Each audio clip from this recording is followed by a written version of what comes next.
Cancer treatment తీసుకుంటున్నప్పుడు మేము ఎంత ఎర్లీగా మా ఎగ్స్‌ని గానీ, స్పర్మ్స్‌ని గానీ ఫ్రీజ్ చేసుకోవాలి.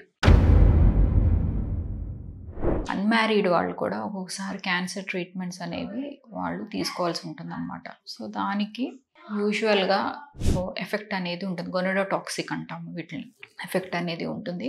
అట్ ద సేమ్ టైమ్ సర్జరీకి వెళ్ళే ముందు కూడా కొంతవరకు మనము ఓవేరియన్ టిష్యూని కూడా క్రయో ప్రిజర్వ్ చేయొచ్చనమాట. సో, యంగ్ ఇండివిడ్యువల్స్ ఎవరికన్నా ఇలా ట్రీట్మెంట్స్ తీసుకుంటున్నప్పుడు వాళ్ళ టిష్యూని మనం ఫ్రీజ్ చేయొచ్చనమాట. ద సేమ్ టైమ్ ఏమైనా ట్రీట్మెంట్‌కి వెళ్ళాలి అనుకుంటే స్పర్మ్ శాంపిల్‌ని ముందే మీరు ఫ్రీజ్ చేసుకుంటే దాని యొక్క లైఫ్ 10 ఇయర్స్ వరకు ఉంటుంది.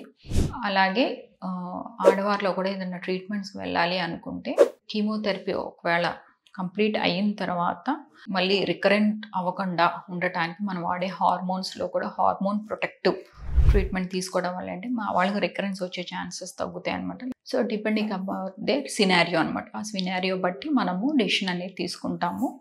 సో, అవసరం బట్టి మనం ఎర్లీగానే బిఫోర్ గోయింగ్ ఫర్ ట్రీట్మెంట్స్ మనం స్టార్ట్ చేసేసుకొని ఎగ్స్ అనేవి గానీ, స్పర్మ్స్ అనేవి ఫ్రీజ్ చేసుకోవటం ideal. Thank you so much.